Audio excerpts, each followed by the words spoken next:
அலிஃப் லாம் மீம். அலிஃப் லாம் மீம் இதனுடைய பொருள் அலிஃப் லாம் மீம். இந்த எழுத்துக்களை இறைவன் படைத்தான். இந்த எழுத்து குறியீடுகளுக்குரிய ஒலி குறிப்புகளை இறைவனே தந்தான். இந்த ஒலி குறிப்புகளெல்லாம் சேர்ந்தால் வார்த்தைகள், அந்த வார்த்தைகள் எல்லாம் சேர்ந்தால் மொழி, அந்த மொழியிலிருந்து தான் ஆகப்பெரிய இந்த குரானை, இறைவனிடத்திலிருந்து இறக்கப்பட்ட நேர் வழிகாட்டுதலை, இதன்படி நடந்தால் உயர்ந்த சொர்க்கம் என்ற வழிகாட்டுதலை நாம் அடைகிறோம். வாய் பேச முடியாதவர்கள் காதால் இந்த ஒலி குறியீடுகளை கேட்டு உள்ளத்தால் அதை உரைக்கிறார்கள். சுபஹானல்லாஹ். செவியாலும் கேட்க முடியாமல் வாயாலும் பேச முடியாதவர்கள் சைகைகளால் இந்த ஒலியை உணர்கிறார்கள். இந்த இடத்திலிருந்து சிந்தித்து பார்த்தால் மொழி அறிஞர்களாக இருந்து இறைவன் இல்லை என்று அவர்கள் சொல்லக்கூடிய ஈ ரை வ இன் ஈ இல் லை என்ற இந்த வார்த்தைகளை ஒலி குறியீடுகளை தந்தவனே இறைவன்தான். அதை இல்லை என்று சொல்வதற்கு உங்களுக்கு வாய் பேச ஆளுமையை தந்தவனும் இறைவன்தான் என்று ஆகப்பெரிய மகத்துவத்தை இந்த ஒலி குறியீடுகளுக்குள் நான் வைத்திருக்கிறேன், அதை நான் தான் படைத்து தந்திருக்கிறேன் என்ற வல்லமையை இறைவன் இந்த ஒலி குறியீடுகளின் ஆயத்தாக தந்து நமக்கு உணர்த்தியிருக்கிறான். இதனுடைய பொருளின் ஆழம் என்ன, இந்த எழுத்துக்களுக்குரிய மகத்துவம் என்ன, இதற்குள்ளாக இறைவன் வைத்திருக்கிற மருத்துவம் என்ன என்பதை இறைவன் மட்டுமே அறிந்திருக்கிறான். ஆனால் இதில் மகத்துவம் இருக்கிறது, மருத்துவமும் இருக்கிறது. ஒவ்வொரு எழுத்தையும் சரியாக உச்சரிக்கிற போது நம்முடைய உடல் பலவிதமான அதிர்வலைகளுக்கு உள்ளாகிறது. அது பல மருத்துவங்களை செய்கிறது என்று இன்றைக்கு பல விஞ்ஞானங்கள் கண்டுபிடித்து கொண்டிருக்கிறது. இறைவன் மிகப்பெரியவன். அவனே எழுத்துக்களை தந்தான், அதற்கு ஒலிகளை அமைத்தான்.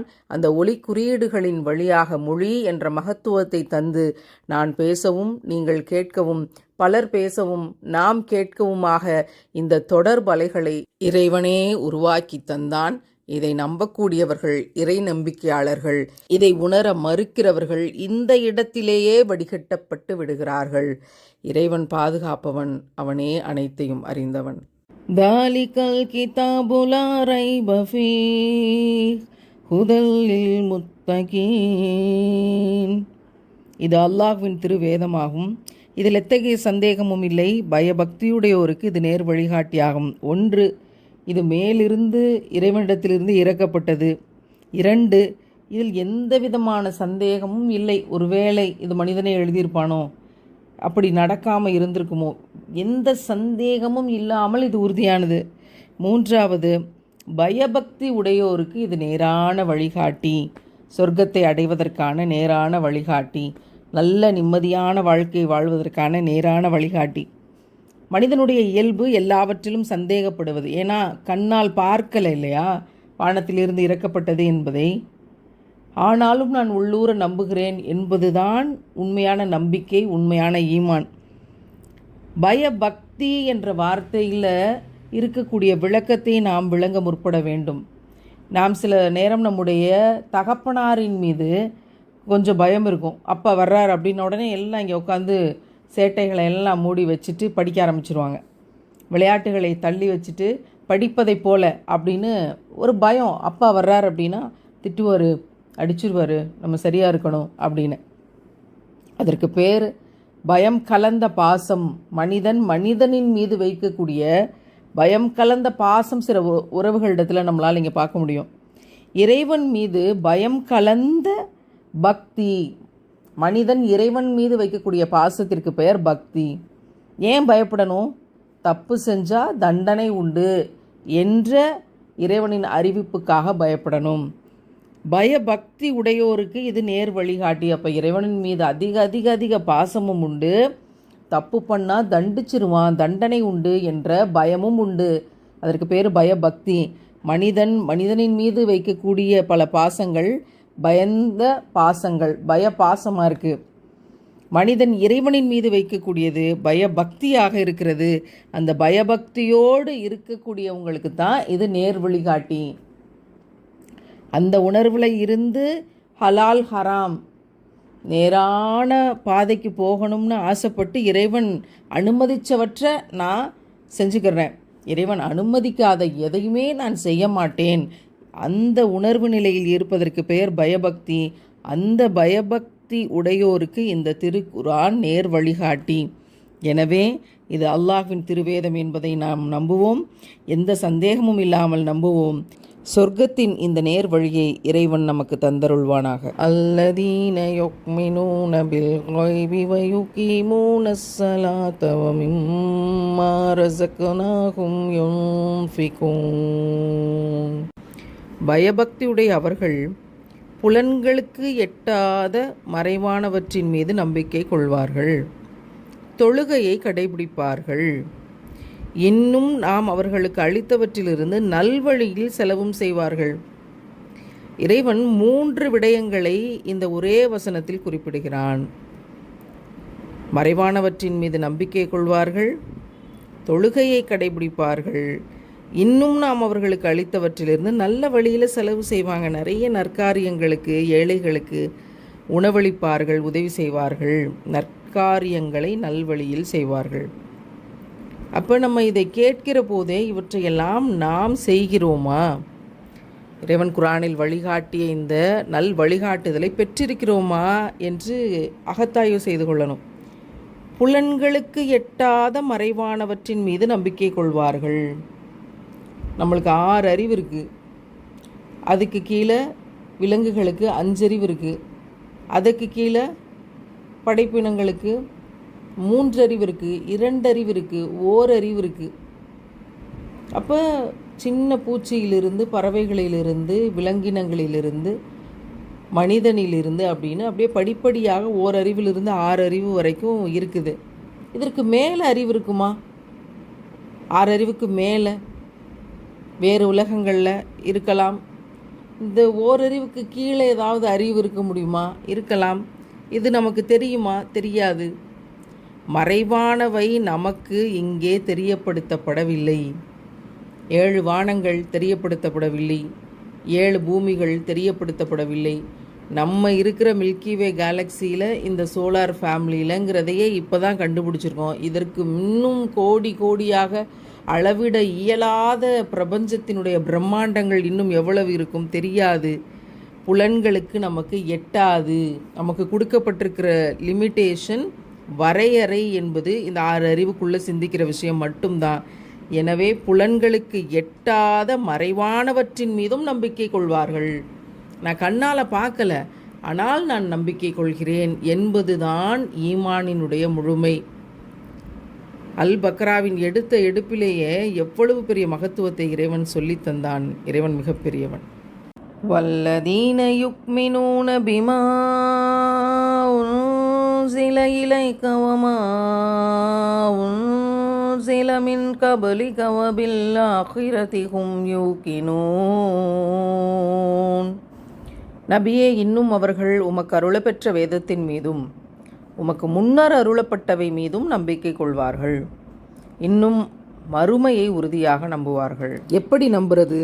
இந்த பூமி பந்தில் பூச்சிகள் போல ஒட்டி கொண்டு நாம் சுற்றி கொண்டு இருக்கிறோம், மிக வேகமாக சுற்றி கொண்டு இருக்கிறோம். நாம் ஒவ்வொரு நொடியும் சுற்றி கொண்டு இருக்கிறோம் என்பதை இந்த மனிதனால் உணர முடிகிறதா? இல்லை. முதலாக பூமி உருண்டையாக இருக்கிறது, அது அந்தரத்தில் தொங்கிக் கொண்டிருக்கிறது என்று கண்டுபிடித்து சொன்னபோது அவரை கழுவில் ஏற்றிக் கொன்றார்கள். எனவே கண்ணில் எல்லாத்தையும் பார்த்திட முடியாது. இன்னொரு உலகம் இருக்கிறது. இந்த உயிர் இந்த உலகத்தை விட்டு அங்கே செல்கிறது, அங்கேதான் நமக்கு சொர்க்கம் இருக்கிறது என்று மறுமையை நிரந்தரமாக அவர்கள் நம்புவார்கள். அந்த நிலையான மறுமையை அவர்கள் நம்புவார்கள். இது எப்படி? நிறைய பேர் நீங்கள் நேரில் போய் பார்த்தியோ அப்படின்னு கேட்பாங்க. நம்ம நேரில் போய் யாரும் நம்ம பார்க்கல, ஆனால் நாம் உயிரினும் மேலாக நேசிக்கும் முத்தம நபிகள் நாயம் ஸல்லல்லாஹு அலைஹி வஸல்லம் அவர்கள் விண்வெளி பயணம், மிஹ்ராஜ் என்று சொல்லுகிறார்களே, அந்த பயணத்தில் எல்லாத்தையும் பார்த்துட்டு வந்து, ஆமாம் நான் போய் பார்த்துட்டு வந்தேன்னு நமக்கு சாட்சி சொன்னார்கள். அவர் சொல்கிறத எப்படிங்க நம்புறது? அவர் இது வரைக்கும் பொய்யே சொன்னதில்லை, எனவே நாம் இதை நம்புகிறோம். அது எப்படி நீங்கள் போய் கண்ணில் பார்த்தீங்களா என்று கேட்கக்கூடியவர்களுக்கு இன்னொரு உலகம் இருக்குன்னு எப்படிங்க நம்ப முடியும்? அதெல்லாம் கிடையாது அப்படின்னு சொல்லக்கூடியவர்களுக்கான ஒரு அழகான பதில் இது. கருவில் தாயின் வயிற்றில் குழந்தை இருக்கிற போது அந்த குழந்தைக்கு வெளியில் ஒரு பெரிய உலகம் இருக்கிறது, அங்கே கடல்கள் இருக்கிறது, அங்கே பூமி என்றொன்று இருக்கிறது, பறந்து விரிந்த இடம், ஆகாய விமானத்தில் பறந்து இன்னொரு இடத்திற்கு நாம் போக முடியும் என்று கருவில் இருக்கும் குழந்தையிடம் சொன்னால் அது நம்புமா? கிணற்றுக்குள் இருக்கும் தவளையிடம் கடல் என்ற ஒரு பெரிய தண்ணீர் பரப்பு இருக்கிறது என்று சொன்னால் கிணற்று தவளைக்கு தெரியுமா?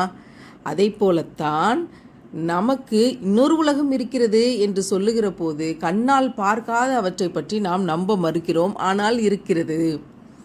இறைவன் மிகப்பெரியவன். இருக்கிறது என்பதற்கான சான்றை பலவேறு அத்தாட்சிகளின் வழியாக நம்மால் பார்க்க முடியும். வானங்களும் கோள்களும் இந்த பூமியினுடைய நிலையான இயக்கமும் எத்தனை அத்தாட்சிகளின் வழியாக இறைவன் இவற்றை தருகிறான். எனவே நாம் இதை நம்புகிறோம். இந்த இன்னொரு உலகத்தில் இறைவன் நமக்கு சொர்க்கத்தை வழங்குவானாக. ஆமீன். உலாயிக அலா ஹுதம் மிர் ரப்பிஹிம் வ உலாயிக ஹுமுல் முஃப்லிஹூன். இவர்கள்தாம் தங்கள் இறைவனின் நேர்வழியில் இருப்பவர்கள், மேலும் இவர்களே வெற்றியாளர்கள். இறைவன் யாரை வெற்றியாளர்கள் என்று சொல்கிறான்? இதற்கு முன்னாடி இருந்த வசனங்களில் பயபக்தியோடு இருப்பார்கள், புலன்களுக்கு எட்டாத மறைவானவற்றின் மீது நம்பிக்கை கொள்வார்கள், தொழுகையை கடைபிடிப்பார்கள், இன்னும் இறைவன் தந்ததிலிருந்து நல்வழியில் செலவு செய்வார்கள், அவர்களுக்கு முன்னால் அருளப்பட்ட வேதத்தை நம்பக்கூடியவர்களாக இருப்பார்கள், இன்னும் மறுமையை உறுதியாக அவர்கள் நம்புவார்கள். அவர்கள் இம்மையை தேர்ந்தெடுக்க மாட்டாங்க, மறுமையை தேர்ந்தெடுப்பாங்க. இம்மையில் இருக்கக்கூடிய சுகபோகங்களுக்கு தங்களை உட்படுத்தி கொள்ள மாட்டார்கள், மறுமையில் கிடைக்கக்கூடிய சுகபோகங்களுக்காக காத்திருப்பார்கள். அப்படிப்பட்டவங்க தான் இறைவனினுடைய நேர்வழியில் இருக்கிறாங்க, அவங்க தான் வெற்றியாளர்கள் என்று இறைவன் சொல்கிறான்.